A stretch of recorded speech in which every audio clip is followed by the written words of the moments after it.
ഇന്ത്യക്കെതിരെ പാകിസ്ഥാൻ പോരാട്ടം നടത്തുമ്പോൾ എല്ലാം മറന്ന് സഹായിക്കാൻ പോയ തുർക്കിക്ക് ഇപ്പോൾ കിട്ടിയിരിക്കുന്നത് 8ന്റെ പണി. ഇന്ത്യൻ ടൂറിസ്റ്റുകളെ നഷ്ടപ്പെടുമെന്ന ഒരു സാഹചര്യം തുർക്കിക്ക് വന്നിരിക്കുകയാണ്. ഇന്ത്യയുടെ ദയയ്ക്ക് യാചിച്ച് തുർക്കി പഹൽഗാം ഭീകര ആക്രമണത്തിന് പിന്നാലെ റദ്ദാക്കിയ സിന്ധു നദീജല കരാർ പുനഃസ്ഥാപിക്കണം എന്ന് അഭ്യർത്ഥിച്ച് ഇന്ത്യക്ക് പാകിസ്ഥാൻ കത്തെഴുതിയിരിക്കുകയാണ്. പാകിസ്ഥാൻ ആയുധം കൊടുത്ത് ആളായി ഇന്ത്യൻ ടൂറിസ്റ്റുകളെ നഷ്ടപ്പെട്ടതോടെ ഇന്ത്യയുടെ കാലുപിടിച്ച് തുർക്കിയിലേക്കും അസർബൈജാനിലേക്കുമുള്ള യാത്രകൾ വലിയ രീതിയിൽ ഇന്ത്യൻ വിനോദസഞ്ചാരികൾ കഴിഞ്ഞ ദിവസങ്ങളിൽ റദ്ദാക്കിയിരുന്നു.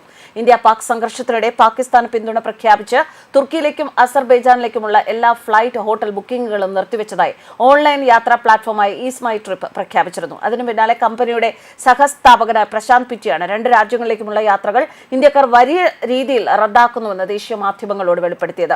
തുർക്കിയിലേക്ക് യാത്ര ബുക്ക് ചെയ്തവരിൽ 22% പേരും അസർബൈജാനിലേക്ക് ബുക്ക് ചെയ്തതിൽ 30% പേരുമാണ് യാത്ര റദ്ദാക്കിയത്. കഴിഞ്ഞ വർഷത്തെ കണക്കുകൾ നോക്കുകയാണെങ്കിൽ 3.8 ലക്ഷം ഇന്ത്യക്കാരാണ് ഈ 2 രാജ്യങ്ങളിലേക്ക് യാത്ര ചെയ്തത്. ഓരോ യാത്രക്കാരിൽ നിന്നും 70,000 രൂപ മാത്രം കണക്കാക്കിയാൽ 3,000 കോടി രൂപയാണ് ഈ രാജ്യങ്ങളിൽ ഇന്ത്യക്കാർ ചിലവഴിച്ചിരുന്നത്.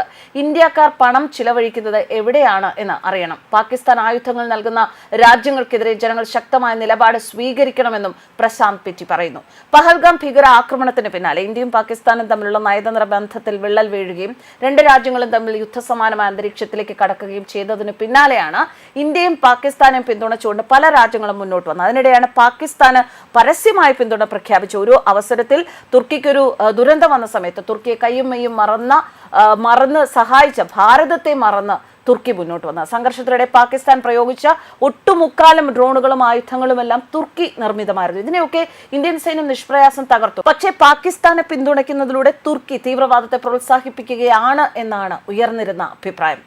ഓപ്പറേഷൻ സിന്ദൂറിന്റെ അഭിമാന വിജയം ഇന്ത്യക്കാർ ആഘോഷിക്കുകയാണ്. ശരിക്കും നമ്മുടെ എതിരാളികൾ, അതായത് പാകിസ്ഥാനും തുർക്കിയും ഒക്കെ ഇപ്പോൾ കഷ്ടപ്പെടുകയാണ്. പാകിസ്ഥാന്റെ വെള്ളം മുട്ടിയതോടെ സർക്കാരിനെതിരെ തിരിഞ്ഞ് പാക് ജനത പ്രതിഷേധിക്കുന്നു. പ്രതിഷേധം രൂക്ഷമാകുന്നത് കണ്ടിട്ടാണ് സിന്ധു ജലം തടയരുത് എന്ന് അഭ്യർത്ഥിച്ച് ഭാരതത്തിനോട് ഇപ്പോൾ പാകിസ്ഥാൻ കത്തയച്ചിരിക്കുന്നത്. പാക് ജലവിഭവ സെക്രട്ടറി സെയ്ദ് അലി മിർസ കേന്ദ്ര ജലവിഭവ സെക്രട്ടറിക്കാണ് കത്തയച്ചത്. മറുപടി ഇതുവരെ നൽകിയിട്ടില്ല എന്നാണ് റിപ്പോർട്ടുകൾ. ജലവും രക്തവും ഒന്നിച്ചൊഴുകില്ല എന്ന് നരേന്ദ്രമോദി കഴിഞ്ഞ ദിവസം ആവർത്തിച്ചിരുന്നു. അതേസമയം 22 ദിവസം കസ്റ്റഡിയിൽ വെച്ച BSF ജവാൻ പൂനം കുമാർ ഷായെ പാകിസ്ഥാൻ വിട്ടു നൽകി. കസ്റ്റഡിയിലെടുത്ത പാക് റേഞ്ചറെ ഇന്ത്യയും മോചിപ്പിച്ചു. കഴിഞ്ഞ ദിവസം രാത്രി 10:30യോടെയാണ് അട്ടാരി അതിർത്തിയിൽ പാകിസ്ഥാൻ റേഞ്ചേഴ്സ് ഷായെ കൈമാറിയത്. പശ്ചിമ ബംഗാൾ സ്വദേശിയാണ് ഇയാൾ.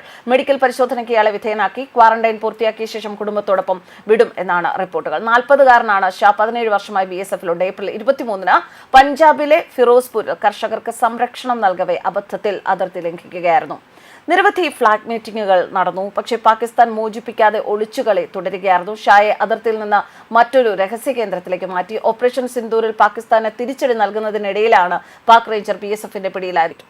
ഇതുമാത്രമല്ല, തുർക്കിയുമായി ഒരുപാട് വ്യാപാര ബന്ധങ്ങൾ ഭാരതത്തിനുണ്ട്. ഭാരതത്തിലെ പല വിമാനത്താവളങ്ങളിലും തുർക്കി കമ്പനികൾ കച്ചവടം നടത്തുന്നുണ്ട്, ബിസിനസ് നടത്തുന്നുണ്ട്. ഇതിനെയെല്ലാം ബഹിഷ്കരിക്കണമെന്നാവശ്യപ്പെട്ട് മുംബൈയിൽ ശക്തമായ രീതിയിൽ പ്രതിഷേധങ്ങൾ നടന്നിരുന്നു. അതുപോലെ തുർക്കിയിൽ നിന്ന് വരുന്ന ആപ്പിളുകൾ ബഹിഷ്കരിക്കണമെന്ന് വ്യാപാരികളോട് ജനങ്ങൾ ആവശ്യപ്പെട്ടിരുന്നു. ജനങ്ങളും അതിനു മുതിരുന്നു, വ്യാപാരികളും അതിനു മുതിരുന്നു. അങ്ങനെ ഭാരതത്തിൽ ഒന്നടങ്കം തുർക്കിക്ക് പല രീതിയിലുള്ള തിരിച്ചടികളാണ് നേരിട്ടുകൊണ്ടിരുന്നത്. എന്തായാലും ഒരു സമയത്ത് എല്ലാം മറന്ന് തങ്ങളെ സഹായിച്ചവരെ മറന്ന തുർക്കി അവർ തീവ്രവാദത്തെ പ്രോത്സാഹിപ്പിക്കുന്നവരാണ് എന്നുള്ളത് പരസ്യമായി വെളിപ്പെട്ട സ്ഥിതിക്ക് ഇവരെ വീണ്ടും വിശ്വസിക്കണോ എന്ന ചോദ്യമാണ് ഇപ്പോൾ ഉയരുന്നത്.